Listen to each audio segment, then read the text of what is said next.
نحمده ونصلي على رسوله الكريم اما بعد فقد قال الله تبارك وتعالى كما ورد في سورة الجاثية اعوذ بالله من الشيطان الرجيم بسم الله الرحمن الرحيم وإنه لعلم للساعة فلا تمترن بها واتبعوني هذا صراط مستقيم صدق اللہ العظیم رب اشرح لی صدری ویسر لی امری واحلل عقدۃ من لسانی یفقہوا قولی اللہم ربنا الہمنا رشدنا واعذنا من شرور انفسنا اللہم ارنا الحق حقا وارزقنا اتباعہ وارنا الباطل باطلا وارزقنا اجتنابہ آمین یا رب العالمین۔ قادیانیت سے متعلق ایک بحث کا آغاز ہو گیا تھا، کیونکہ ہمارے علم میں یہ آیا تھا کہ قادیانیوں نے خاص طور پر ماڈل ٹاؤن کو اپنا ایک مرکز اور اپنا اڈہ بنانے کا فیصلہ کیا ہے، اور اس کا ہمیں تجربہ بھی حاصل ہو گیا۔ کچھ نوجوان اہل سنت کے نوجوان میرے پاس آئے تھے اور انہوں نے میری توجہ اس طرح منصرف کرائی کہ یہاں پر یہ اپنی جمعے کی نماز کے لیے اوپن گراؤنڈ استعمال کر رہے ہیں اور اس میں لگا لیتے ہیں پارٹیشن وغیرہ، اور بڑی یوں سمجھیے کہ بڑی مہم کے ساتھ دونوں طرف کی سڑکیں بند کر کے، اور جو بھی لوگ مسافر ہیں انہیں بھی دعوت دیتے ہیں کہ آئیں یہاں جمعہ پڑھیں، اور بعض لوگ مغالطے میں وہاں جمعہ پڑھ لیتے ہیں۔ تو اس کے حوالے سے انہوں نے کوشش کی کہ کچھ نہ کچھ اس سلسلے میں، کیونکہ انہوں نے مجھے لا کر قانون دکھایا۔ پاکستان میں جو قانون نافذ ہے وہ یہ ہے، چاہے یہ کہ وہ نافذ نہیں ہے بالفعل، لیکن ہے، قانون کی کتاب میں تو موجود ہے کہ قادیانی اپنے کوئی جو بھی ان کے نزدیک بھی ان کے مذہبی شاعر ہیں ان کو مسلمانوں کی شکل میں برملا علی الاعلان ادا نہیں کر سکتے، کیونکہ وہ تو دھوکہ دہی بات ہو گئی کہ لوگ سمجھیں گے یہ مسلمان ہی ہیں۔ اب جب انہیں، آپ کو معلوم ہے کہ ہماری پوری جو مرکزی اسمبلی تھی، نیشنل اسمبلی، اس کے فیصلے کے تحت قرار دیا گیا بالاتفاق کہ قادیانی غیر مسلم ہے، دائرہ اسلام سے خارج ہے۔ یہ تو فیصلہ وہ پارلیمنٹ کا اس بڑے پیمانے، بعد میں پھر ضیاء الحق صاحب کے زمانے میں یہ تو ہوا تھا، آپ کو معلوم ہے، بھٹو کے زمانے میں۔ تو ضیاء الحق صاحب کے زمانے میں اسی کی گویا کہ فردر سٹیپ کے طور پر یہ بات طے کی گئی اور قانون بنا دیا گیا کہ وہ اپنی مسجد کو مسجد نہیں کہہ سکتے اور مسجد کی صورت پر نہیں بنا سکتے کہ گزرنے والے کو یہ خیال ہو کہ یہ مسجد ہے۔ اسی طرح وہ اگر کوئی اسلامی شاعر کا ارتکاب کریں گے علی الاعلان تو بھی یہ قابل تعزیر ہے، جرم ہے۔ وہ اپنے کئی احاطوں کے اندر، اپنے گھروں کے اندر جو چاہیں کریں، لیکن کھلے میدان میں آ کر جو شاعر اسلامی بہرحال ان لوگوں نے سب کچھ اڈاپٹ تو کر رکھا ہے۔ سب سے بڑی بات تو وہ ہے کہ انہوں نے ایک جھوٹے نبی کا اقرار کیا ہے کہ وہ نبی ہے، اس نے ہمارے درمیان فصیل حائل کر دی ہے۔ اب جو اس کو مانتے ہیں ان کے نزدیک ہم کافر ہیں۔ آپ کو معلوم ہے کہ یہ میں بیان کر چکا ہوں کہ حالانکہ قائد اعظم کا کتنا بڑا احسان تھا کہ چودھری ظفر اللہ خان کو انہوں نے فارن منسٹر بنایا پاکستان کا، لیکن جب ان کا انتقال ہوا ہے قائد اعظم کا تو اس کی جنازے کی نماز میں شریک نہیں ہوا، وہ شخص موجود رہا۔ جو دوسرے ممالک کے سفراء آئے ہوئے تھے، ظاہر بات ہے وہ مسلمان تو نہیں تھے، کوئی عیسائی تھے یا کوئی اور تھے، ہندو تھے، بدھ تھے، جو بھی تھے۔ اب چونکہ قائد اعظم کا انتقال تھا ایک مملکت کے صدر کا، تو وہ لوگ سبھی موجود تھے، لیکن ظاہر ہے کہ وہ نماز میں شریک نہیں ہوئے، وہ مسلمان تو نہیں تھے۔ ان کے ساتھ کھڑا رہا یہ شخص۔ اس نے یہ بات، اور جب اس سے پوچھا گیا کہ تم شریک کیوں نہیں ہو تو اس نے کہا دیکھو بھائی، مجھے یا تو مسلمان سلطنت کا کافر وزیر سمجھ لو یا کافر سلطنت کا مسلمان وزیر سمجھ لو۔ میرے نزدیک یہ کافر سلطنت ہے، میں اس کا مسلمان وزیر ہوں کیونکہ میں قادیانی ہوں۔ اب تمہارے نزدیک یہ اسلامی مملکت ہے تو میں کافر ہوں، پھر میں اس کی نماز کیسے پڑھوں؟ تو بہرحال ان چیزوں کی وجہ سے جو دھوکہ دینے والا معاملہ ہو گیا، ورنہ کوئی اور لوگ ہوں یہاں پہ، ہمیں ان سے تعارض نہیں ہے۔ عیسائی بھی ہیں، اپنی تبلیغ کرتے ہیں، کوئی خلاف ان کے رد عمل نہیں ہوتا، الا یہ کہ کہیں یہ واقعہ پیش آ جائے یا کوئی یعنی خام خواہ کو شوشہ کوئی شرارتی لوگ اٹھا دیں کہ انہوں نے قرآن کی یہ جو ہے بے حرمتی کی ہے، تو یہ تو پھر تحقیق سے معلوم ہو سکتا ہے کہ واقعتاً کی تھی کہ نہیں کی تھی۔ لیکن ایک وقت میں جو اس پر تو ان کا احتجاج ہوتا ہے، لیکن یہ کہ ان کے جو ہے چرچ ہے ان کی ساری اور تبلیغ ان کی ہو رہی ہے اور بڑھ بھی رہی ہے تعداد ان کی، لیکن اس کے خلاف کوئی رد عمل تو ہمارے یہاں نہیں۔ تو یہ ہے اصل میں وہ بات۔ تو اس پر جو گفتگو شروع ہوئی تھی میں آج اس کی تکمیل کرنے جا رہا ہوں۔ حضرت عیسیٰ علیہ السلام کی دوبارہ آمد کا تعلق ہے، اس کے ضمن میں قرآن مجید میں جو نص قطعی ہے، وہ نص قطعی یہ ہے اِنَّهُ لَعِلْمٌ لِلسَّاعَةِ فَلَا تَمْتَرُنَّ بِهَا۔ حضرت عیسیٰ کا ذکر ہوا ہے سورہ جاسیہ میں، اور وہاں فرمایا گیا ہے کہ یہ عیسیٰ کا دوبارہ آنا قیامت کی علامت ہوگا، یعنی کہ اب قیامت بالکل قریب آ گئی ہے۔ اِنَّهُ لَعِلْمٌ لِلسَّاعَةِ، علم حاصل ہوگا ان کی دوبارہ آمد پر کہ اب قیامت جو ہے وہ سر پر آ گئی ہے۔ اچھا، اس کے ایک اور جو ہے ذرا بالواسطہ دلائل جو قرآن مجید میں آئے ہیں، ایک ان میں سے یہ ہے کہ سورہ آل عمران میں جہاں حضرت مریم کو بشارت دے رہا تھا فرشتہ کہ آپ کے ہاں ایک بیٹا ہوگا، وہ بڑی حیران تھی کہ میرے ہاں کیسے بیٹا ہو جائے گا، ماں کن تو بغیہ، میں تو کوئی بدکار عورت تو نہیں ہوں، نہ میری کوئی شادی ہوئی ہے ابھی۔ تو اس میں جو باتیں بیان کی تھی فرشتے نے، وہ جو بیٹا ہوگا اس کی کیا شان ہوگی، اس میں یہ الفاظ بھی آتے ہیں وَيُكَلِّمُ النَّاسَ فِي الْمَهْدِ وَكَهْلًا، وہ باتیں کرے گا، لوگوں سے گفتگو کرے گا جبکہ وہ پنگھوڑے میں ہوگا، بچہ ہوگا، گود میں ہوگا، اور کہل کے وقت، کہل کہتے ہیں جب آدمی عمر میں جو ہے 40-45 کا کسی بھی اوپر ہو جائے، آپ پہلے طفل کہتے ہیں، پھر جوان کہتے ہیں، عربی زبان میں شاب کا لفظ آتا ہے، بہت جوان،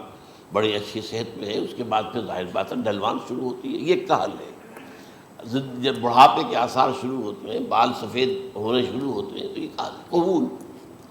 اب سوال یہ ہے اس گھوڑے میں بات کر دیں، یہ تو معجزہ ہے، لہذا اس کا ذکر یہاں پر مناسب ہے۔ یہ بڑے ہو کر بات کرنے کی کیا ضرورت تھی کہنے کی، وہ تو سبھی کرتے ہیں انسان، یہ اسی لیے کہ معلوم ہو کہ کہولت بھی انہیں آئے گی یار، حالانکہ آپ کو معلوم ہے سب مانتے ہیں، عیسائی بھی مانتے ہیں، سب مانتے ہیں، 33 برس کی عمر میں انہیں اٹھا لیا گیا، اس دور میں تو کہولت آئی نہیں، اس لیے قرآن ذکر کر رہا ہے۔ اور یہ بات جو ہے دوسری مرتبہ آئی ہے یہ سورہ المائدہ میں آیت نمبر 110، وَتُكَلِّمُ النَّاسَ فِي الْمَهْدِ وَكَهْلًا، صرف یہ ضمیر کا فرق ہے، وَيُكَلِّمُ النَّاسَ فِي الْمَهْدِ وَكَهْلًا، اور وَتُكَلِّمُ النَّاسَ فِي الْمَهْدِ وَكَهْلًا یہ ہے جب قیامت کے دن اللہ تعالیٰ حضرت عیسیٰ سے سوال کریں گے، اے عیسیٰ ابن مریم، کیا تم نے میری اجازت سے اور میری تائید سے یہ معجزے نہیں دکھائے، یہ معجزے نہیں دکھائے، میں نے تم پر یہ فضل نہیں کیا؟ اور یہ گویا کہ بالواسطہ عیسیٰ کے ماننے والوں سے خطاب ہے کہ اللہ تعالیٰ کے کتنے بڑے بڑے احسان ہوئے، اور اسی میں تم بات کرتے تھے لوگوں سے پنگھوڑے کے اندر بھی اور کہولت کی عمر میں بھی، تو یہ کہولت کی عمر کب آئی؟ حضرت عیسیٰ علیہ السلام۔ تو اس کے بغیر تو ممکن ہی نہیں ہے کہ وہ دوبارہ دنیا میں آئیں، پھر ان کے اوپر وہ عمر آئے اور اس عمر کے اندر بھی وہ بات کریں گے۔ تو یہ میرے نزدیک قرآن مجید کے اندر دلائل ہیں اس چیز کے کہ حضرت عیسیٰ علیہ السلام کی دوبارہ جو ہے آمد ہوگی۔ اب اس ضمن میں چاہتا ہوں کہ آج خاص طور پر جو الساعہ کی اور جو علامتیں قرآن میں آئی ہیں، یہ ضمنی مضمون ہو جائے گا، لیکن بہرحال یہ بھی ایک معلوماتی مضمون ہے کہ ایک تو یہ قیامت کی بڑی نشانیوں میں سے حضرت عیسیٰ کا دوبارہ آنا، اور کیا کیا جو ہے باتیں بیان ہوئی ہیں وہ ذرا غور سے سن لیجیے۔ پہلی بات میں نے ہلکا سا حوالہ دیا تھا، ہم تو ایک لفظ قیامت بولتے ہیں، وہ قیامت جو ہے اتنا ہمارے نزدیک جامع لفظ ہے کہ جس میں وہ بھی جو زلزلۃ الساعہ آئے گا وہ بھی ہے، پھر جو نفخ روح، نفخ ساق ہوگا وہ بھی ہے، لیکن قرآن مجید سے معلوم ہوتا ہے کہ یہ الساعہ ہے، وہ گھڑی جس دن کے یہاں قیامت برپا ہوگی، زلزلہ آئے گا، شدید ترین حالات آئیں گے، فوری طور پر تمام انسان مر نہیں جائیں گے۔ جو ہے اس کا نقشہ جو کھینچا گیا ہے، یا ایھا الناس اتقوا ربکم ان زلزلۃ الساعۃ شیء عظیم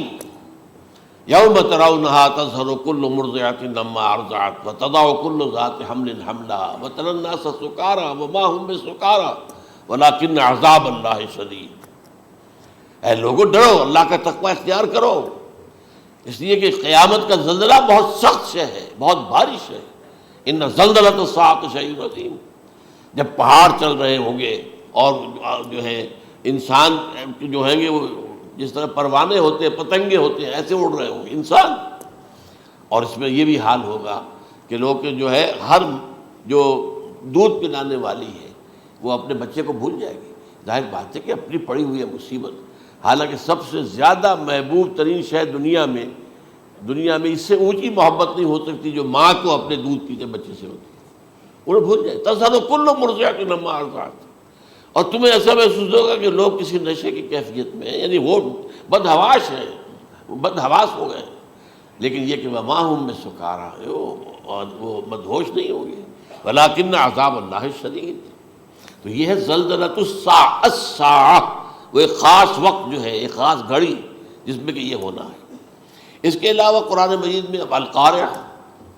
القارعہ والقارعہ وما ادراک ما القارعہ، یوم یکون الناس کالفراش المبثوث وتکون الجبال کالعہن المنفوش۔ اب یہ کیا ہے؟ یہ نقشہ ہے قیامت، یہ الساعہ، القارعہ الساعہ۔ اسی کے ساتھ قرآن میں آتا ہے الواقعہ، اذا وقعت الواقعۃ لیس لوقعتها کاذبہ، تو یہ خافضۃ رافضہ، یہ الفاظ سورہ واقعہ میں ہے۔ اسی طریقے سے اور جو ہے الحاقہ، ما الحاقہ وما ادراک ما الحاقہ، یہ تمام جو الفاظ قرآن مجید میں آئے ہیں یہ آئے ہیں الساعہ کے لیے، قیامت کے لیے نہیں۔ قیامت میں بعد میں بتاؤں گا آپ کو۔ چنانچہ 3 نفخے ہیں جو قرآن سے ثابت، نفخ فی الصور، اور اس نفخ فی الصور کا یہ عالم ہوگا یوم ینفخ فی الصور ففزع من فی السماوات ومن فی الارض الا من شاء اللہ، جس دن پھونکا جائے گا سور میں، اور اس وقت صورتحال یہ ہو جائے گی کہ جو بھی آسمانوں میں ہے، زمین میں ہے، سخت پریشانی اور سخت پشیمانی اور ایک طرح کے مرعوبیت اور خائف ہو کر رہ جائیں گے، الا ان کے کہ جن کو اللہ چاہے، اس کے کوئی ملائکہ مقربین ہوں گے۔ من فی السماوات فی الارض ہے، اس لیے ساتھ ہی یہ کہہ دیا گیا ہے، لیکن یہ باقی پورے لوگوں کے اوپر، پوری مخلوقات کے اوپر ایک جو ہے گھبراہٹ کی کیفیت طاری ہو جائے گی۔ تو یہ ہے پہلا فضا۔ دوسرا فضا کیا ہے؟ فضا صعق، صعق کہتے ہیں آدمی کا بے ہوش ہو جانا۔ یہ دوسری مرتبہ جب سور پھونکا جائے گا، وَنُفِخَ فِي الصُّورِ فَصَعِقَ مَن فِي السَّمَاوَاتِ وَمَن فِي الْأَرْضِ إِلَّا مَا شَاءَ اللَّهُ، یہ ہے کہ اس کے بعد وہ سب کے اوپر موت طاری ہو جائے گی۔ یہ دوسرے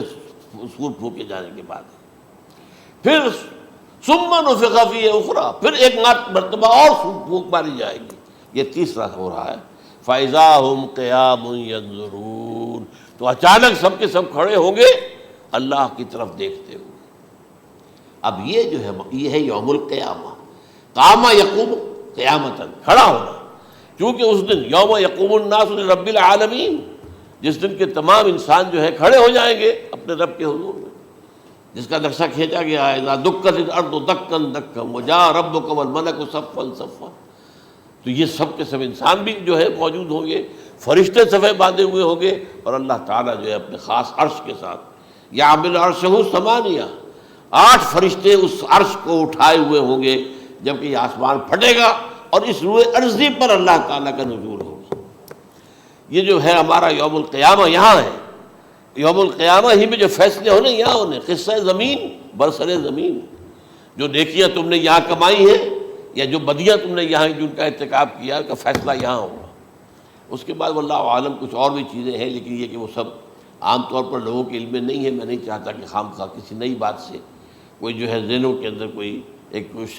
تشکیک پیدا ہو جائے، شبہات پیدا ہو جائے، لیکن یہ چیزیں جو میں نے آپ سرچ کی یہ از قرآن ثابت ہے،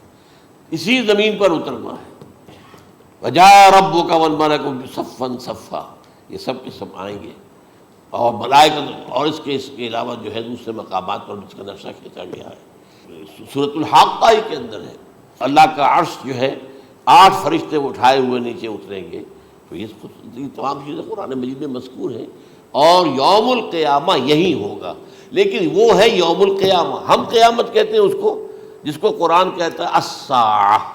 الزلزلہ، الحاقہ، القارعہ، الواقعہ، یہ ہے در حقیقت جو پہلا معاملہ ہے کہ اس کے اندر جو ہے فضا ہو جائے۔ اب دیکھیے جو علامات قیامت احادیث میں آئی ہیں وہ میں آج آپ کو سنا رہا ہوں۔ ان کو دو حصوں میں تقسیم کیا جاتا ہے، علامات صغریٰ، علامات کبریٰ۔ چھوٹی نشانیاں جو درجہ بدرجہ درجہ بدرجہ درجہ بدرجہ حاضر سامنے آئیں گے۔ ایک ہے بالکل قیامت سے متصل قبل بڑے جو خرق عادت واقعات ہوں گے وہ آئیں گے۔ اچھا، پہلی چیز کے سلسلے میں حضرت انس رضی اللہ تعالیٰ عنہ سے یہ مروی ہے اور یہ حدیث متفق علیہ ہے۔ پہلی علامت حضور نے بیان کی قیامت کی علامات میں سے، اب میں لفظ قیامت اسی معنی میں بول رہا ہوں جس میں کہ ہم عام طور پر بولتے ہیں۔ آپ نے فرمایا علم اٹھا لیا جائے گا، جہالت کا دورہ ہوگا۔ اب یہ کون سا علم اٹھایا جائے گا؟ سائنس کا علم نہیں، دین کا علم۔ آج تو ساری قدر و قیمت جو ہے جس کے لیے دوڑتے ہیں لوگ، لاکھوں روپے کی فیسیں دے کر، ایم بی اے ہو رہے ہیں، یہ جو ہے اکاؤنٹنسی کا پاس کر رہے ہیں، یہ سی اے کر لیا ہے، یہ کوئی اور جو ہے فزکس میں، کوئی کیمسٹری میں ڈاکٹریٹ کر لی ہے، ڈاکٹر بن گیا تو کیا ہی کہہ رہے ہیں۔ اس لیے کہ بڑی چیز جو پاکستان سے ایکسپورٹ ہوتی ہے وہ ڈاکٹر ہیں۔ جو اتنے بڑے پیمانے پر جو کالج کھلے ہوئے، 3 لاکھ روپے ایک سال کی فیس، 5 لاکھ روپے ایک سال کی فیس، یہ کیوں لیتے ہیں اور کیوں لوگ دیتے ہیں؟ کہ موقع مل جاتا ہے ایم بی بی ایس کر کے۔ امریکہ کے اندر بھی ڈیمانڈ ہے، ان کے ہاں ڈاکٹر جو ہیں جتنے ہونے چاہیے نہیں ہے، لہذا اور بھی بہت سی جگہوں پر ڈیمانڈ ہے۔ تو جس چیز کی مارکیٹ میں ڈیمانڈ ہے وہ علم ہے۔ آج علم کمپیوٹر کا علم ہے یہ، حالانکہ ان میں سے کسی کے اوپر لفظ علم کا اطلاق میرے نزدیک غلط ہے، جہالت ہے۔ علم وہ ہے جو ذہن کو جلا دے، جو سوچ کو جلا دے، روشنی پیدا کرے، دماغی روشنی، وسعت دے، انسان کے فکر کو وسعت دے، اس کے ذہنی جو ہے جو افق ہے اس کو وسیع کرے۔ علم تو وہ ہے جو حقیقت کے کیا علم بھی اس سے عطا فرمائے۔ قرآن ہے، حدیث ہے، باقی اور چیزیں جو اس سلسلے میں آ سکتی ہیں وہ ہے کہ جو قرآن اور حدیث کی سمجھنے میں مومن ہوں اور زیادہ جو ہے اس کے تک فہم کو آسان کر دیں۔ لیکن یہ کہ فرمایا علم اٹھا لیا جائے گا، جہالت کو فروغ ہوگا۔ ظاہر بات ہے ایک ہی بات ہوئی ہے۔ دوسرے نمبر پہ یہ کہ جہالت کو فروغ ہوگا۔ نمبر 3 زنا کثرت سے ہوگا۔ نمبر 4 شراب نوشی عام ہو جائے گی۔ نمبر 5 عورتوں کی تعداد بہت زیادہ ہو جائے گی، مردوں کی تعداد کم ہو جائے گی، یہاں تک کہ 50 عورتوں کا خیر خبر کرنے والا، کوئی نگرانی کرنے والا، وہ ایک مرد۔ اچھا، یہ تو ہے ایک حدیث جو میں نے آپ کو بیان کر دی، متفق علیہ، یہ بخاری اور مسلم دونوں میں ہے۔ دوسری حدیث بخاری کی ہے، اس کو حضرت ابو ہریرہ رضی اللہ تعالیٰ عنہ نے روایت فرمایا ہے، قیامت آئے گی جب امانت ضائع ہو جائے گی۔ آج ہمارے ہاں امانت کے ضائع ہونے کا جو نقشہ ہے شاید پوری دنیا میں کہیں اور نہیں۔ جس طرح کے غبن یہاں ہوتے ہیں،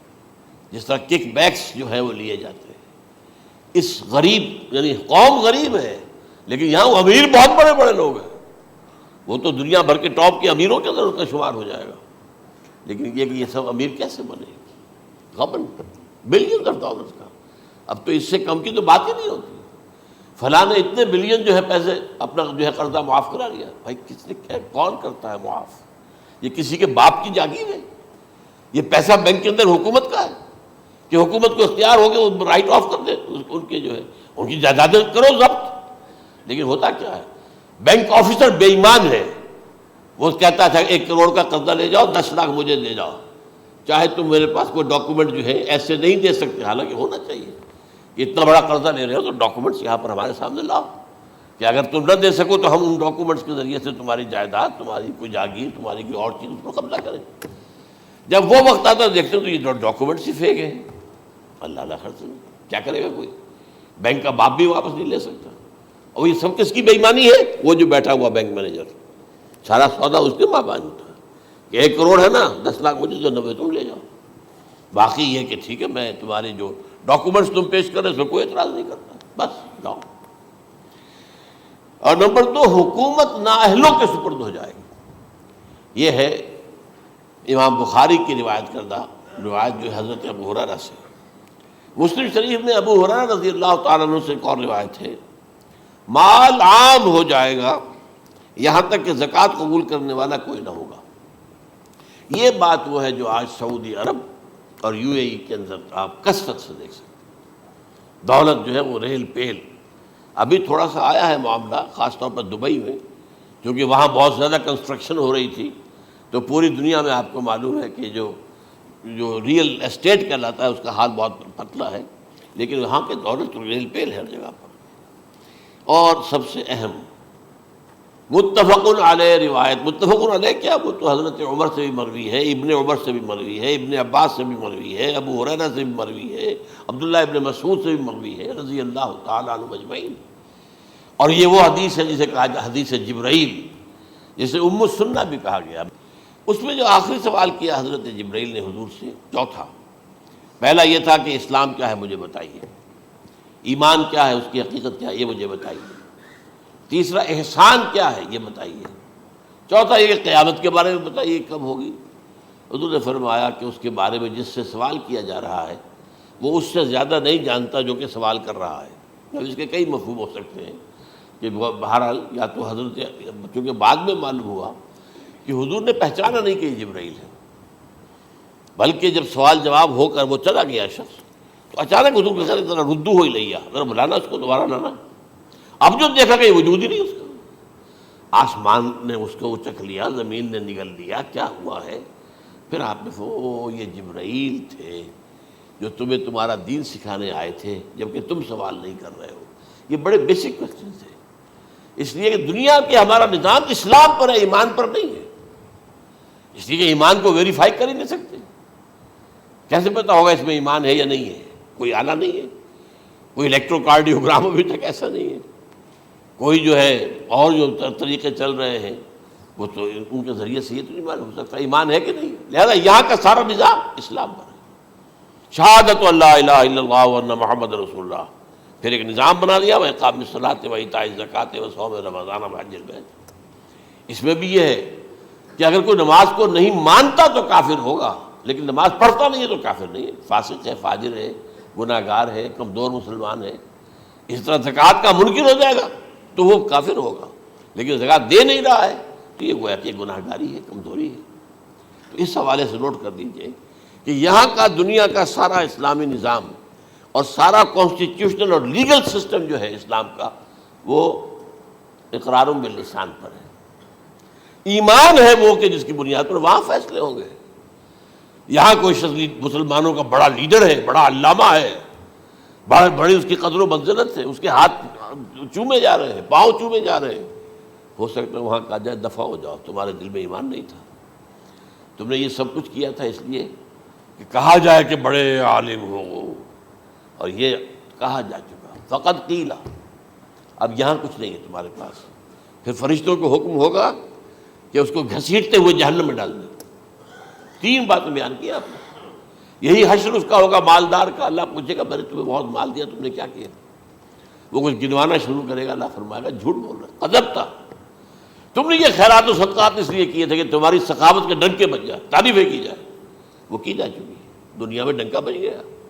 یہاں کچھ نہیں، وہ نیت دل میں کچھ اور تھی تمہارے۔ میں لیس البر ان تولوا وجوہکم والا قرآن مجید کا سبق ہمارا منتخب نصاب کا نمبر 2 بڑی تفصیل سے بیان کیا۔ یہی معاملہ ہوگا اس عالم کا، اللہ فرمائے گا میں نے تمہیں علم دیا، تم نہیں، وہ کہے گا میں نے علم پھیلایا لوگوں میں ہدایت کی، کوئی جھوٹ بول رہے ہو، تم نے تو صرف اس لیے کیا تھا، تمہاری نیت یہ تھی کہ بڑا عالم شخص ہے، بڑا فاضل شخص ہے، تو یہ سب کہا جا چکا۔ تو وہاں کا معاملہ جو ہے وہ اسلام پر نہیں ہے، یا آپ دکھائیں گے دیکھیے یہ میرا آئیڈینٹی کارڈ، اس پہ اسلام میرا مذہب لکھا ہوا ہے، یا یہ میرا پاسپورٹ ہے، آئیڈینٹیفیکیشن کے لیے دنیا میں عام طور پر یہ چیزیں ہوتی ہیں، کوئی تعلق نہیں۔ آخرت کا معاملہ کسی اور شے پر ہے، وہ تو ایمان دل میں ہے، اور تمہارے تمام جو حرکات ہیں، اعمال ہیں، ان سب کے اندر جب تک کہ اصل جو قوت متحرکہ ہے وہ اللہ کی محبت نہ بن جائے، اخلاص للہ، بحب اللہ للہ، اور یہ کہ یہ تمام چیزیں جیسا کہ فرمایا، ایک حدیث بڑی پیاری ہے، ایمان کی تکمیل کی علامت کیا ہے؟ فرمایا من احب للہ وابغض للہ ومنع للہ واعطى للہ فقد استکمل الایمان۔ جس شخص کے نے محبت جس سے بھی کی، اللہ کے لیے کی، اپنے مفادات کے لیے نہیں، رشتہ داری کی بنیاد پر نہیں، محبت اوپر ہو جائے، رشتہ دار کا حق ہے دو، بیوی کے حقوق ہیں دو، لیکن محبت یہ اللہ کے لیے ہو کہ فلاں شخص سے مجھے محبت اللہ کے لیے، اور اگر نفرت رکھی تو اللہ کی وجہ سے رکھی، اس لیے رکھی کہ وہ اللہ کے دین سے دور ہے، وہ اللہ کے راستے پر نہیں آ رہا ہے، وہ فسق و فجور کی جو ہے زندگی کو آ رہا۔ اس میں بھی یہ ہے کہ یہ نہیں ہے تعلق قطع کر لو، تعلق قطع کرو گے تو تبلیغ اور اصلاح کا موقع کہاں رہے گا، لیکن دلی محبت نہیں ہوگی اس سے۔ تو اگر محبت ہے تو اللہ کے لیے، اور نفرت ہے تو اللہ کے لیے، اور کسی کو کچھ دیا ہے تو اس لیے کہ اللہ کا حکم ہے کہ دوں، اور کسی سے کچھ روکا ہے تو اس لیے کہ اللہ کا حکم ہے کہ روکوں، اس کو نہیں دینا ہے۔ فقد استکمل الایمان، تو اس شخص نے ایمان کی تکمیل کر لی۔ یہ ہے اصل جو ڈیسائیڈنگ فیکٹر ہے، وہ یہ ہے۔ اور اس ایمان کی پہلی علامت کیا ہے؟ کیسے معلوم ہو میرے اندر ایمان ہے؟ پہلی علامت سب سے کم تر درجے کا ایمان، اس میں فرمایا گیا اذا اساءت کا سیئۃ وحسنت کا حسنۃ فانت مومن، اگر کوئی اچھا کام کر کے خوشی ہو اور کوئی برا کام ہو جائے تو ملامت ہو، یہ کیا کر بیٹھا، یہ میں نے کیا کیا ہے، یہ مجھے نہیں کرنا چاہیے تھا، یہ اگر احساس ہے نیکی اور بدی کا تو تمہارے اندر ایمان ہے۔ یہ ایمان ہے ادنا درجے کا، اور وہ ایمان من احب للہ ہے، وابغض للہ ہے، واعطى للہ ہے، ومنع للہ ہے، فقد استکمل الایمان۔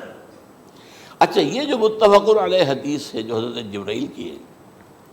اس میں پھر انہوں نے کہا کہ اچھا اگر آپ مجھے یہ کب ہوگی قیامت نہیں بتا سکتے تو اس کی کچھ علامتیں بتائیے۔ یہ بڑی عظیم تھا، کیونکہ یہ تو تمام احادیث کے اندر میں نے عرض کیا نا کہ سب سے زیادہ صحابہ سے منقول ہے، اور آپ نے فرمایا کہ جب لونڈی اپنی مالکہ کو جنے گی اور تم دیکھو گے کہ ننگے بدن ننگے پیر بھوکے ننگے بھیڑوں اور بکریوں کو چلانے والے اونچی سے اونچی عمارتیں بنانے میں ایک دوسرے کا مقابلہ کریں گے۔ اذا تلد الامۃ ربتها، کیا بانی ہے، یہ خاص الفاظ کیوں کہے گئے؟ اولاد والدین کے سامنے دب کر رہتی تھی، کبھی سینہ تان کر بات نہیں کرتے تھے، ٹھیک ہے کوئی بات آپ مان نہیں سکتے، ابا جان یہ بات تو میں نہیں کر سکتا، یا فرض کیجئے کہ وہ آپ کو کسی نیکی سے روک رہے ہیں، کہ دینی کام سے روک رہے ہیں، ابا جان یہ تو میں نہیں کروں گا، یہ تو دین کا فرض ہے، یہ کہیں آپ اور ڈٹ کر کہیں اور جمیں اس پر، لیکن یہ کہ کوئی سرکشی کا انداز نہ ہو، ایسا نہ ہو کہ اپنے جناب سینے کو تان کر کے کھڑے ہو جائے، میں نہیں کروں گا، یہ نہیں، یہ غلط ہو جائے۔ اچھا، اولاد میں بیٹی جو ہوتی تھی وہ زیادہ سبارڈینیٹ، سبمسیو، بات ماننے والی، کہیں بھی سر اونچا نہ کرنے والی، اور آخری دور میں کیا ہوگا، بیٹیوں سے مائیں ڈریں گی، انہیں ٹوک نہیں سکتی کسی بات پر، پتہ نہیں کیا بک دے گی، کیا بکواس کر دے گی۔ یہ تو ہمارے ہاں ہو گیا ہے، باہر کیا ہے وہ تو آپ یہ بھی نہیں پوچھ سکتے، آپ کی 13 برس کی لڑکی آئی ہے رات کو 1 بجے، نہیں پوچھ سکتے کہاں رہی ہو، یہ رات کہاں گزاری، پوچھ ہی نہیں سکتے، یہ پوچھنا بھی جرم ہے۔ اپنے چھوٹے بچے کو آپ نے ایک تھپڑ مار دیا، تہذیب ہے، سکھانا ہے، غلط کام کیا ہے، اس کی سرزنش ہو رہی ہے، فوراً وہ اگر ایک فون کر دے گا پولیس آئے گی، بچے کو لے جائے گی، اسے لا کر کہیں اور جو ہے ڈپازٹ کرے گی، اور آپ پر مقدمہ چلے گا، آپ کو اس کی سزا بھگتنی ہوگی۔ ظاہر بات ہے کہ پھر وہاں سرکشی کا کیا عالم ہوگا، پھر اولاد کہاں سر جھکائے گی، کس درجے میں جھکائے گی، اس کی تربیت عثمانی میں ہوئی نہیں۔ تو ان تلد الامۃ ربتہا، گویا کہ بیٹی کے نزدیک ماں جو ہے وہ ایسی ہو جائے گی جیسے لونڈی، گویا کہ لونڈی نے ایک اپنی مالکہ کو جنم دیا ہے، بیٹی مالکہ بن جائے گی اور ماں جو ہے لونڈی بن جائے گی، اور دولت کی ریل پیل کا ابھرتا دکان، یہ جو بھوکے ننگے اور مفلس، کیا حال تھا 100 برس پہلے، انہیں کھانے کو کچھ نہیں ملتا تھا۔ یہ مشرقی ساحل پر تھے، یہ سوائے یہ کہ مچھلیاں پکڑ لی، اللہ خیر اللہ وہ کھا لی، یا کہیں ان کو بیچ دیا، کوئی بنڈی لگ گئی، بنڈی لگ جاتی تھی وہاں، اور کیا تھا۔ اور مغربی ساحل پہ کیا ہوتا تھا، ساری ان کی معیشت حج کے گرد گھومتی تھی، حاجی آئے ہیں، خریداریاں کر رہے ہیں، اور آپ کو معلوم ہے پوری دنیا سے مال پہلے بھی پہنچتا تھا وہاں، آپ کو جو ہے ہر ملک کے ہر کونے کا پھل وہاں مل جائے گا آج بھی۔ اور وہاں پر یہ ہے کہ سب سے بڑی بدوؤں کے لیے سب سے بڑی بات کیا تھی، قربانی کا گوشت، اسے وہ سکھاتے تھے، سخت چمڑے کر کے کھاتے تھے، یہ ان کا حل تھا۔ آج جا کر دیکھیے نئے شہر بن رہے ہیں، امریکنز کو کانٹریکٹ دیے جا رہے ہیں، بالکل ماڈرن شہر بنا دو، ایک ایبسلیوٹلی ماڈرن شہر جو ہے وہ جو مشرقی ساحل کے اوپر جو پہلے سے آرام کو سٹی ہے، امریکن سٹی ہو، اس کے اندر کوئی سعودی بھی داخل نہیں ہو سکتا سوائے جس کے پاس اس سٹی کی طرف سے لائسنس نہ ہو، اور اس کی چار دیواری کے اندر، چار دیواری کیا فصیل کے اندر کہی ہے، جو چاہو کرو، کوئی تم پر پابندی نہیں، ننگے نہاؤ، تالاب ہے نہا رہے، ننگی عورتیں ننگی مردیں نہا رہے، کوئی پوچھنے والا نہیں۔ اب اسی قسم کا ایک سٹی آباد ہونا جا رہا ہے مغربی ساحل پر، جدہ اور ینبوع کے درمیان، اور اس میں اصل میں جتنی بھی دولت ہے جو پیٹرول کی ہے وہ وہیں پر رکھ لی جاتی ہے امریکہ کے اندر، تاکہ امریکہ جو ہے ایسے ایسے پروجیکٹ بنا کر جب تمہیں دے گا تو اس میں سے پیسے لے گا، وہ نہیں ملتی ان کو واپس۔ بہرحال یہ تو میں نے ایک جگہ آپ سے ذکر بھی کیا تھا، دی کنفیشنز آف این اکنامک ہٹ مین، وہ کنفیشنز کی بات جو ہے اگر آپ میں سے کسی کو دلچسپی ہو تو اسے پڑھیں کہ کس طریقے سے 1973 کے آئل امبارگو کے بعد جو شاہ فیصل شہید کے زمانے میں ہوا تھا، پھر جس طریقے سے امریکہ نے ان تمام ممالک کو جکڑ لیا ہے، اس کا پورا جو پروسیس کیا تھا وہ سامنے آتا ہے۔ بہرحال اس کے بعد آتا ہے علامات کبریٰ کا ذکر، بڑی علامتیں جو کہ بالکل خرق عادت کے انداز میں ہوگی، جن کا معاملہ جو ہے وہ آپ کے ناپ تول میں نہیں آ سکتا، آپ کی کیمسٹری فزکس اس کا جو ہے وہ نہیں کر سکتی، ادراک ہوگا یہ قیامت کی۔ ان میں نمبر 1 کیا ہے، ایک بہت بڑا دھواں آئے گا، پوری دنیا کو لپیٹے گا۔ نمبر 2 دجال کا ظہور ہوگا، جو اپنی خدائی کا دعویٰ لے کر آئے گا اور بنوائے گا، اس کے ہاتھ میں ہو جائیں گے، قبضے میں ہو جائیں گے سارے ذرائع پیداوار کے، اس کی طرف بھی پہلا قدم اٹھ چکا ہو، ٹرپس کے نام سے معاہدہ ہو چکا ہے، کوئی ملک اپنا بیج پیدا نہیں کر سکتا، یہ بیج ہم نے ڈیولپ کیے ہیں، ان کے ڈیولپمنٹ سے پہلے تم ایک ایکڑ سے کتنی گندم لیتے تھے، آج کتنی لے رہے ہو، کس بنا پر؟ جینیٹکس کا جو کام ہم نے کیا ہے اس کی بنا پر ہو رہا، ہاں تو ہمارا حق ہے، اس کی رائلٹی ہمارے پاس آنی چاہیے، لہذا صرف ان اداروں سے ملٹی نیشنل سے خریدا جائے گا بیج، اور بیج بھی وہ دیں گے وہ کہ جس سے جو فصل اگے گی وہ بیج نہیں لا سکتی، وہ بیج کا کام نہیں کر سکتی۔ جیسے آپ کو معلوم ہے کہ آپ کے ہاں جو گوشت کھایا جاتا ہے مرغے کا، تو مرغا وہ جو ہے اس میں مرغا ہو یا مرغی ہو، اس کے اندر کوئی وہ کیفیت ہی نہیں ہے، ان کے انڈے جو ہے ان سے آپ بچے حاصل نہیں کر سکتے، ہے تو انڈا، دیکھنے کو تو انڈا ہے لیکن وہ بنڈا جو ہے اس سے بچہ تو نہیں حاصل کر سکتے۔ ایسے ہی وہ گندم کا بیج دیں گے، نظر آئے گی گندم، لیکن اس کے اندر وہ صلاحیت نہیں ہے کہ اس سے جو فصل اگے گی اس کا نتیجہ جو ہے وہ بھی آپ لے سکیں۔ یہ ہونا ہے، اللہ جانے، قدم اٹھ رہے ہیں ادھر۔ پھر یہ ہے کہ دابۃ الارض، زمین سے ایک حیوان نمودار ہوگا، زمین شق ہوگی۔ ابھی میں کہہ رہا ہوں خرق عادت ہے، یہ چیزیں وہ نہیں ہیں جو ہماری کسی حساب کتاب میں جو باتیں پہلے آئی ہیں وہ تو حساب کتاب میں آ رہی ہیں، ساری سمجھ میں آ رہی ہیں، ساری چیزیں مشاہدہ ان کا ہو رہا ہے، لیکن یہ ہے کہ دابۃ الارض، یہ کہتے ہیں کہ کوہ صفا، اس میں تو نہیں ہے حدیث میں، کوہ صفا پھٹے گا اور اس میں سے ایک حیوان دابہ وہ ظاہر ہوگا، تو اسی لیے فرمایا ہے وَإِذَا وَقَعَ الْقَوْلُ عَلَيْهِمْ أَخْرَجْنَا لَهُمْ دَابَّةً مِّنَ الْأَرْضِ تُكَلِّمُهُمْ، تو ہم اندر سے پیٹ کے چیر کر زمین کے پیٹ کو ایک حیوان کو برآمد کریں گے جو انسانوں سے بات کرے گا، گفتگو کرے گا۔ نمبر 4 طلوع الشمس من المغرب، یہ بھی خرق عادت، سورج تو طلوع ہوتا ہے مشرق سے، غروب ہوتا ہے مغرب میں، لیکن اس وقت معاملہ الٹا ہو جائے، یعنی جو کائنات کے اندر جو گڑبڑ ہوگی کچھ سمجھ میں بات آتی ہے کہ یہ معاملہ جو ہے یہ تو اس پورے سولر سسٹم کو اگر بدل دیتے ہیں تو مشرق مغرب ہو جانا، مغرب مشرق ہو جانا، یہ سمجھ میں آنے والی بات ہے۔ اس کے بعد ہے عیسیٰ ابن مریم کا نزول، جس کے بارے میں آج میں نے گفتگو کی ہے تفصیل سے۔ یہ نزول ہونا ہے، یہ علامات قیامت میں سے حضور نے بیان فرمایا ہے، اور قرآن مجید کی جو اصطلاحات ہیں اس کے حوالے سے میں نص قطعی جو ہے وہ میں آپ کے سامنے رکھ چکا ہوں۔ پھر یاجوج ماجوج کا ایک معاملہ ہے، یہ میں ابھی اس وقت زیادہ اس پر بات نہیں کر سکتا۔ حضرت عیسیٰ علیہ السلام کے نزول کے بعد 2 کام ہوں گے، یہودیوں کا قلع قمع ختم، تمام یہود، ایک کام تو یہ ہونا ہے، اور نمبر 2 عیسائیت کا ختم ہو جانا۔ عیسائیت کی نفی کر دیں گے، بھائی تم مجھے خدا کا بیٹا بنائے بیٹھے ہو، میں تم خدا کا بیٹا نہیں ہوں، میں تو اس کا بندہ ہوں، رسول ہوں، میں نے تم سے کب کہا تھا کہ مجھے خدا کا بیٹا بناؤ۔ نمبر 2 یہ کہ وہ خنزیر کو قتل کر دیں گے، یعنی یہ تم نے خنزیر کب سے کھانا شروع کر دیا، میں تو تم کو نکاح اجازت دے کر گیا تھا، یہ تو شریعت موسوی میں حرام تھا، اور میں کہہ کر گیا تھا کہ یہی شریعت تم پر لاگو رہے گی، ہاؤ کم تم نے کیسے یہ؟ آج بھی بہت سے رومن کیتھولکس جو ہے وہ سور نہیں کھاتے، وہ اس میں ہے ان کے اندر کچھ نہ کچھ بات جو ہے جو حضرت عیسیٰ کی تعلیمات کا کچھ اثر ان کے ہاں ہے۔ میں تو ایک مرتبہ، یہ 1971 کی بات ہے، 4-5 دن کے لیے برسلز میں رکا تھا، اس لیے کہ وہاں مجھے ایک صاحب نے خط لکھا تھا کہ وہاں ایک نوجوان ہے، ابھی اس ایمان لایا ہے، اور اس کے کچھ مسائل ہیں، ہم کوشش کر رہے ہیں ان کے مسائل حل کریں، آپ بھی جا رہے ہیں۔ میں انگلینڈ جا رہا تھا تو واپسی پر آپ ان کے یہاں چند دن ٹھہرے، میں حیران ہوا،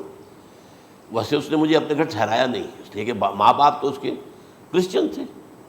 اور پولیس کا چیف آفیسر اس کا باپ تھا، چیف آف پولیس فورس۔ اس نے مجھ سے 1 دن کھانے پہ بلایا، میں سے ہوٹل میں ٹھہرایا مجھے، اس نے کہا آپ اطمینان سے یہاں کھانا کھائیں، اس گھر میں نہ آج تک کوئی شراب کی بوند آئی ہے اور نہ ہی کوئی بوٹی آئی ہے سور کی۔ رومن کیتھولکس، اب اکلوتا بیٹا تھا یہ، عبدالعزیز اس نے بعد میں نام رکھا، وان کینٹر اس کا نام تھا جو کہ اوریجنل تھا، پھر اس نے نام رکھا عبدالعزیز وان کینٹر، پرانا نام بھی بہرحال رکھا۔ نہایت خوبصورت، 28 سال کی عمر تھی، اور اس وقت میں نے دیکھا تھا کہ اس کی فقہی معلومات جو ہے میری معلومات سے 10 گنا زیادہ۔ اس کی وجہ کیا ہے؟ وہ گیا تھا موراکو میں ایز اے ٹیچر ملازمت کرنے، پیسہ کمانے، وہاں وہ مسلمانوں سے اس کا ہوا ربط ضبط ہوا، اسلام کی تعلیمات سامنے آئی، اسلام لے آیا، اب اکلوتا بیٹا ہے، اور ماں باپ جو ہے کرسچن کیتھولکس۔ جب وہاں سے واپس آیا تو پھر کہتے ہیں کہ ہمارے درمیان ایک معاہدہ ہے، وی آر لیونگ ٹوگیدر، لیکن یہ معاہدہ ہے ہم مذہب پہ بات نہیں کریں گے، بس باقی جو بھی ہے وہ ساتھ رہ رہے ہیں۔ لیکن میں حیران ہوا، مجھے معلوم نہیں تھا۔ اچھا، اس کے بعد اس نے جب اسلام کا فیصلہ کیا تو اس کے سامنے سوال آیا کون سی فقہ اختیار کروں، تو اس نے بڑی جو ہے تھورو اسٹڈی کی ہے تمام فقہوں کی، کمپیریٹو اسٹڈی، ان کو کرنے کے بعد پھر فائنل فیصلہ اس کا یہ تھا کہ حنبلی فقہ میں اختیار کروں گا۔ 4 فقہوں میں سب سے لیٹسٹ حنبلی ہے، یعنی حنفی نمبر 1، پھر مالکی نمبر 2، پھر اس کے بعد شافعی نمبر 3، پھر یہ امام احمد ابن حنبل ہے۔ اور امام احمد ابن حنبل کے زمانے تک احادیث بہت بڑے پیمانے پر جمع ہو چکی تھی،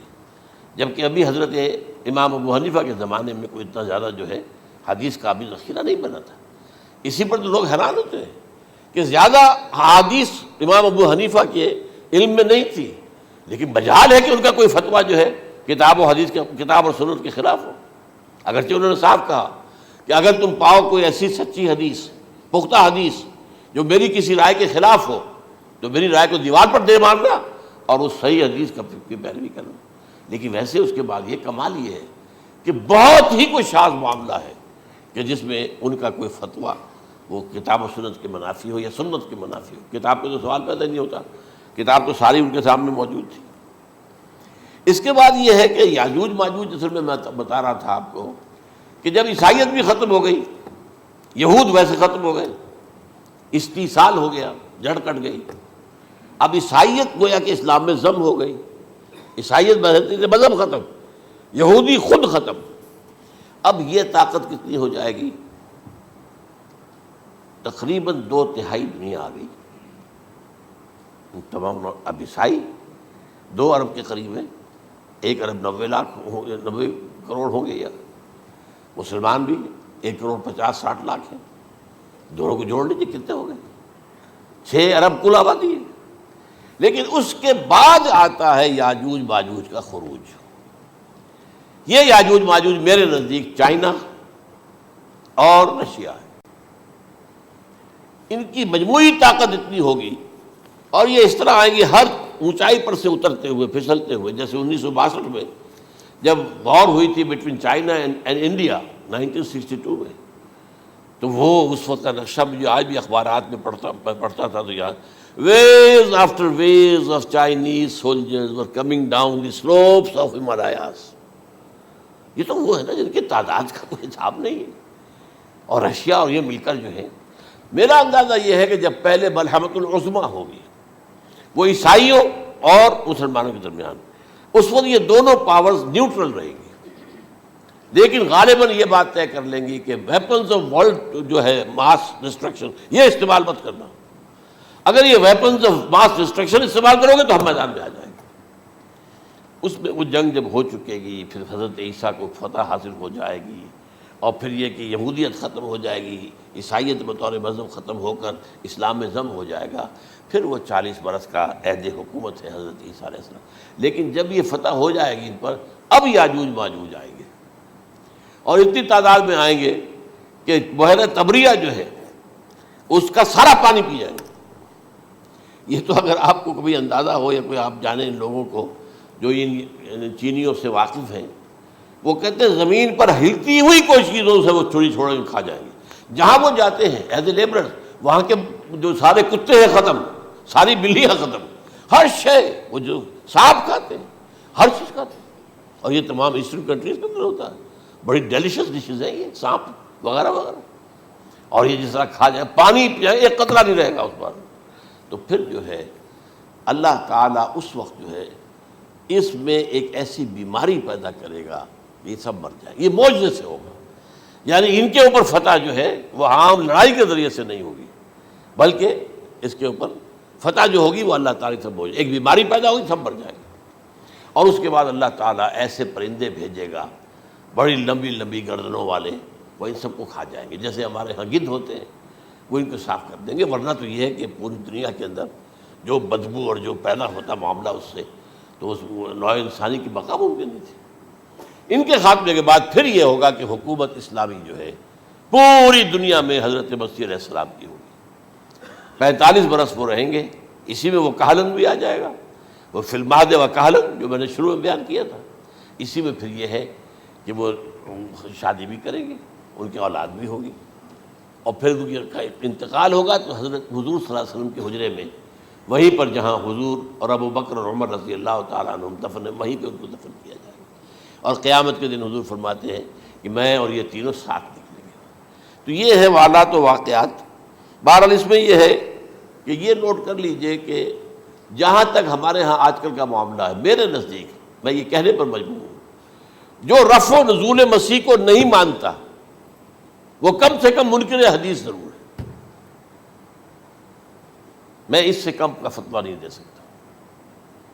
اب یہ ہے کہ جو لوگ مہدی کو نہیں مانتے ان کا معاملہ میں مختلف سمجھتا ہوں، چند منٹ لے رہا ہوں آپ کے، اور اس لیے کہ ان کی حدیثیں صحیحین میں نہیں ہیں، بخاری مسلم میں نہیں، اور یہ کہ بہرحال ان کا معاملہ جو ہے وہ ایسا نہیں ہے حضرت عیسیٰ کا، حضرت عیسیٰ کے آنے کا جو کچھ ہوگا وہ تو میں نے آپ کے سامنے بیان کر دیا، لیکن یہ ہے کہ حضرت مہدی ہمارے نزدیک اس میں خرق عادت کوئی ہے ہی نہیں، جیسے ہر صدی کے مجدد ہوتے ہیں، آخری صدی کے مجدد وہ ہوں گے، اور میرے نزدیک یہی آخری صدی ہے، اور اسی میں حضرت مہدی کا ظہور ہو جانا۔ سعودی عرب میں کوئی خانہ جنگی ہوگی کسی بادشاہ کے انتقال پر، اور پھر اس وقت یہ ظاہر ہوں گے، اس وقت ملک کے حالات کو سنبھالنے کے لیے لوگ ان کو زبردستی نکالیں گے، چھپے ہوئے ہوں گے ایک گھر میں، یہ حضرت ام سلمہ رضی اللہ تعالی عنہ کی روایت ہے کہ ایک بادشاہ کے انتقال پر یہ بخارا جنگی ہو جائے گی اور ایک شخص مدینے سے بھاگ کر مکے میں چھپ جائے گا. یہ تو ہے ان کے الفاظ، میں توجیہ کر رہا ہوں. یہ لوگ ان کی طرف دیکھ رہے ہوں گے کہ یہ جو وقت آیا ہے فتنے کا ہماری قوم پر، ہمارے ملک پر، تو ان کی شخصیت ایسی ہے کہ یہ بیچ میں آئیں، صلح صفائی کرائیں، اور وہ جو ہے اس ذمہ داری سے بچ کر بھاگیں گے اور جا کر مکے میں چھپ جائیں گے. پھر لوگ انہیں تلاش کر کے نکالیں گے اور زبردستی ان کے ہاتھ پر بیعت کریں گے، ورنہ وہ اتنے بڑے منصب کو. اور پھر یہ بھی ہے، ایک حدیث میں آتا ہے یصلحُ فی لیلۃ واحدہ، ایک رات میں ان کی مکمل اصلاح کر دیں گے. یعنی اگر کوئی تھوڑا بہت نقص اور عیب کوئی ہوا بھی، کوئی کمی کوتاہی ہوئی بھی، تو اللہ تعالیٰ ایک رات میں اصلاح کروا دیں. لیکن ہمارے نزدیک اس قدر کوئی خرق عادت ہے ہی نہیں. البتہ جو کہتے ہیں اہل تشیع، وہ خرق عادت ہے کہ ان کے 12ویں امام جو ہے وہ بچپن ہی کے اندر اس خوف سے کہ جو بنو عباس بادشاہ ہیں وہ ان کو قتل کر دیں گے، تو وہ ایک غار میں چھپا دیے گئے. اب وہ 1200 برس سے اس غار کے اندر چھپے ہوئے، اور اس کے بعد وہ ظاہر ہوگی، وہ امام مہدی ہوں گے. اس میں خرق عادت ہے. لیکن میں یہ کہتا ہوں کہ محض خرق عادت کی بنیاد پر ہم اس کی نفی نہیں کریں گے. کیوں؟ کیا ہم یہ نہیں مانتے کہ اصحاب کہف 300 برس تک سوئے رہے؟ یہ کیا عام بات ہے؟ حضرت عزیر علیہ السلام، اللہ نے انہیں موت دی، موت، اور 100 برس کے بعد زندہ کر کے اٹھا لیا. تو خرق عادت حضرت عیسیٰ کو ہم اتنا بڑا خرق عادت مانتے ہیں کہ اٹھا کر آسمان پر، تیسرے آسمان کے اوپر ہیں، موجود ہیں، اب بھی ہیں. شب معراج میں تیسرے آسمان پر حضور کی ملاقات ان سے ہوئی. تو یہ خرق عادت کی بنیاد پر نفی نہیں ہم کرتے. ہو سکتا ہے، لیکن یہ کہ اس کے لیے ہمارے پاس کوئی دلیل نہیں، کوئی احادیث نہیں، کچھ نہیں، اس لیے ہم اس کو نہیں مانتے. البتہ خود وجود جو ہے حضرت مہدی کا، وہ کوئی عجیب بات نہیں ہے. وہ تو جیسے پہلے بھی آئے ہیں ہمارے مجددین، ایسے مجدد ہوں گے اور دین کو تازہ کر دیں گے. ایک صحیح اسلامی ریاست جو ہے وہ عرب میں قائم ہو جائے گی دوبارہ. حضور نے فرمایا وہ عدل اور انصاف سے عرب کو اسی طرح بھر دے گا جیسے کہ وہ اس سے پہلے ظلم اور جور اور زیادتیوں کے سے بھری ہوئی ہوگی. تو یہ کام ہوگا، یہ تو مجدد کا کام ہوتا ہی ہے اس حوالے سے. لیکن بہرحال میں نے پھر بھی کہا کہ اگر احادیث کی کمزوری کی وجہ سے کہ صحیح عین میں نہیں ہے، اگر کوئی شخص انکار کرے تو مجھے کوئی اعتراض نہیں ہے، ٹھیک ہے. لیکن جو حضرت عیسیٰ کے نفع سماوی اور حضرت عیسیٰ کے نزول کا انکار کرتا ہے، وہ کم سے کم، میں انہیں اور آگے کوئی فتویٰ نہیں دیتا کہ وہ کافر ہو گئے یا یہ ہو گئے یا وہ ہو گئے، لیکن منکر حدیث کے لائن میں تو وہ لازمت کھڑے ہو گئے، کیونکہ اتنی واضح اور پکی حدیثیں ہیں حضرت مسیح کے نزول کی، اور علامات قیامت میں جس طرح ان کا ذکر آتا ہے کہ اس سے انکار جو ہے وہ جب تک آپ پوری حدیث کے ذخیرے کا انکار نہ کریں اس وقت تک ممکن نہیں ہے. اقول قولی ھذا واستغفر اللہ لی ولکم ولسائر المسلمین والمسلمات.